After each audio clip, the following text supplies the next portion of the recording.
बिस्मिल्लाहिर्रहमानिर्रहीम, अस्सलाम वालेकुम। Welcome to Alaram vlog. Viewers, आज मैं आपके लिए बहुत ही मज़ेदार, बहुत ही टेस्टी मिठाई की जो रेसिपी है वो लेके आई हूँ। आज मैं आपको बताऊँगी कि अगर दूध जो है फट जाए तो उससे हम मज़ेदार सी टेस्टी सी मिठाई जो है वो किस तरह से बना सकते हैं। तो ये मिठाई जो है बहुत ही मज़े की बनती है। यकीन कीजिए कि आज की वीडियो आप देखने के बाद जो फटा हुआ दूध है वो बिल्कुल नहीं फेंकेंगे, उससे जो मज़ेदार सी जो मिठाई है वो बनाएंगे।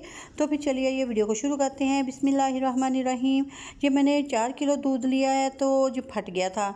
तो आप देख सकते हैं कि जो फटा हुआ दूध है वो नीचे बैठा हुआ है। तो आप टेंशन ना लें, ये मैं दूसरे दिन जो है वीडियो बना रही हूँ। एक दिन मैंने इसको फ्रीज़र के अंदर ऐसे ही रख दिया था क्योंकि मेरे पास टाइम नहीं था वीडियो बनाने के लिए, तो इसलिए ये दूध जो है वो फटा हुआ नीचे बैठा हुआ है।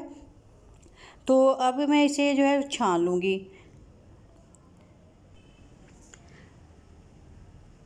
छानने के लिए मैंने जो छन्नी ली है इसके अंदर जो दूध का पानी है वो अलग कर लेंगे और जो इसके अंदर इसका खोया है उसको अलग कर लेंगे।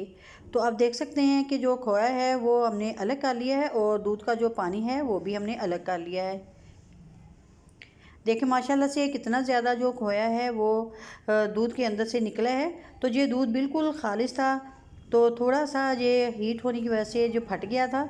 तो आपने ये ध्यान रखना है कि दूध जो है वो खट्टा नहीं होना चाहिए, उसका टेस्ट जो है वो बिल्कुल सही होना चाहिए, तो फिर आप ये मिठाई जो है वो बनाएं। तो ये वाला जो दूध है इसे भी हम फेंकेंगे नहीं, इससे भी आप मज़ेदार सी जो कढ़ी है वो भी बना सकते हैं और जो आटा वगैरह है वो गूँधेंगे तो वो इससे बहुत ही अच्छा सा बनेगा। इससे रोटियां जो है बहुत ही सॉफ्ट और नरम बनती हैं। तो अब मैं जो खोया मैंने निकाला था दूध के अंदर से, इसको मैंने कढ़ाई के अंदर जो है वो ऐड कर लिया है। इसको मैंने बिल्कुल जो है वो निचोड़ा नहीं है, इसके अंदर थोड़ा थोड़ा सा दूध अभी बाकी है। तो और मैंने इसके ऊपर पानी भी नहीं डाला क्योंकि ये दूध खुद ही फटा था, मैंने जो सिरका वगैरह डाल के नहीं इसको फाड़ा था। तो अब मैंने इसको कढ़ाई के अंदर डाल के तो इस तरह से फ्लेम ऑन करने के बाद मैं इसे स्पैचुला की मदद से इस तरह से इसको मसलती जाऊंगी और इसका जो दानेदार सा बैटर है वो बनाती जाऊंगी। तो इसको ऐसे ही मसलते जाना है ताकि जो खोया है वो दानेदार सा बन जाए। जब आपने देखा था कि मैंने जैसे ही निकाला था दूध, इसको दूध के अंदर से खोए को, तो ये बड़े बड़े से पीसेस में था। तो अब आप देखिए स्पैचुला की मदद से इसको ऐसे ही मसलते जाएंगे तो ये बारीक बारीक सा दानेदार सा जो है बनता जाएगा। इस रेसिपी को बनाने के लिए मुझे सिर्फ 2 चीज़ों की ज़रूरत है, चीनी और मिल्क पाउडर। हाफ़ प्याली मैंने चीनी ली है, हाफ़ प्याली मैंने मिल्क पाउडर लिया है। तो अभी इसके अंदर थोड़ा थोड़ा सा दूध था तो मैंने इसके अंदर मिल्क पाउडर जो है वो ऐड कर दिया है। आप देख सकते हैं कि इससे जो थिकनेस है वो काफ़ी आ चुकी है। और इसको जब इसका थोड़ा सा दूध जो है वो खुश्क हो जाएगा खोए के अंदर से, तो फिर मैं इसके अंदर ऐड कर दूँगी चीनी। अपने ऐसे साथ साथ इसको मसलते ज़रूर जाना है ताकि जो इसका दाना है खोए का वो बारीक होता जाए। तो आप देख सकते हैं कि इसका पानी जो था वो खुश्क हो चुका था, तो मैंने इसके अंदर ऐड कर दी चीनी। अब चीनी जो है वो भी अपना पानी छोड़ेगी, तो अभी भी हमने इसको बहुत ही अच्छे से भूनना है। इसके अंदर जो घी या ऑयल वगैरह कुछ नहीं हमने ऐड करना क्योंकि जो हमने खोया निकाला था उसी के अंदर घी भी काफ़ी है। तो इसलिए हम उसी घी के अंदर ही इसको भूनेंगे। इसको इतना भूनते जाना है कि ये बिल्कुल सख्त डो में आ जाएगा। जी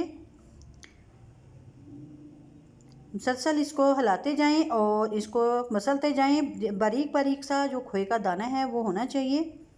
तो आप देख सकते हैं कि कितना अच्छा सा बारीक सा ये दानेदार सा जो खोया बन चुका है।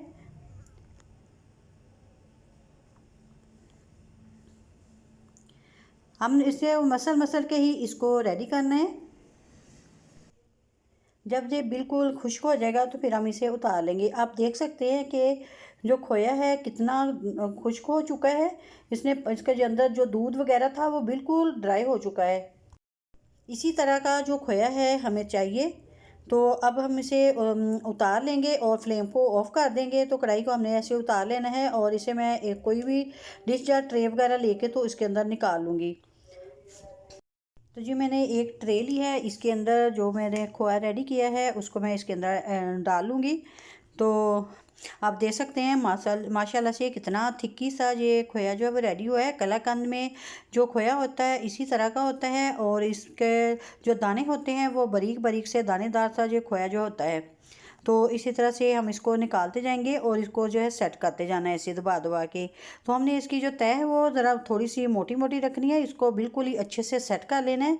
आप देख सकते हैं ये ट्रे बड़ी थी तो मैंने इसके सेंटर तक की हाफ ट्रे के अंदर ही जो मेरा बैटर था खोया था तो मैंने उसको सेट कर लिया। इसको स्पैचुला की मदद से ऐसे इसको दबा दबा के सेट कर लें तो ताकि अच्छे से ये जम जाए। तो अभी ये गरम गरम ही है तो इसके ऊपर मैं थोड़े से जो बादाम है वो लगा दूँगी।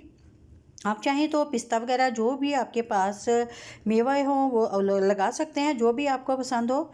तो मेरे पास तो बादाम थे तो मैं यही लगा रही हूँ। तो माशाल्लाह जी बादाम के साथ भी ये बहुत ही अच्छा और टेस्टी सा भी लगता है और इसकी जो लुक है वो भी बहुत ही अच्छी सी आती है।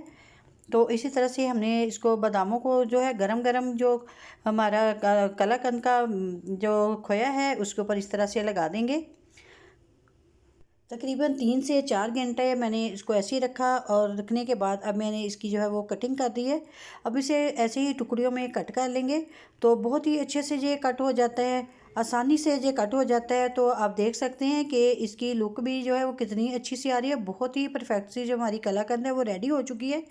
तो इस आप यकीन कीजिए कि जो बाज़ार के जो हम कलाकंद लेके आते हैं तो उससे ये कई गुना बेहतर है ये, क्योंकि घर में हमने खालिश खोए से जो है वो रेडी किया है। तो ये बहुत ही मज़ेदार सी मिठाई बनती है। अगर आप एक दफ़ा बनाएंगे तो यकीन कीजिए कि आप बार बार इसे मिठाई को जो है वो बनाएंगे, दूध को जो आप बिल्कुल ज़ाया नहीं करेंगे। तो माशाल्लाह जी आप देखें कि बाज़ार से भी बेहतर कलाकंद जो है वो घर पे रेडी हो चुकी है। बहुत ही मज़ेदार, बहुत ही टेस्टी सी मिठाई है ये। आप इसकी लुक देखें कितनी टेस्टी सी लग रही है। तो यकीन कीजिए खाने में भी इतनी ही मज़े की बनती है। तो अगर आपको मेरी आज की वीडियो जब पसंद आई तो प्लीज़ लाइक और शेयर ज़रूर करें और प्लीज़ जो चैनल पे नए हैं वो मेरे चैनल को ज़रूर सब्सक्राइब करें और साथ में जो बेल आइकन का बटन है उसे भी ज़रूर प्रेस करें ताकि मेरी आइंदा आने वाली हर वीडियो का नोटिफिकेशन जो है वो आपको मिल सके। प्लीज़ आप लाइक ज़रूर किया करें, ये आपकी तरफ से हमारे लिए एक इनाम होता है, मोहब्बत होती है, प्यार होता है। माशाल्लाह जी आप देखें कितनी अच्छी सी मिठाई जो है वो रेडी हुई है। इसके साथ ही मुझे दीजिएगा इजाज़त, अपनी दुआ में याद रखिएगा। अल्लाह हाफिज़।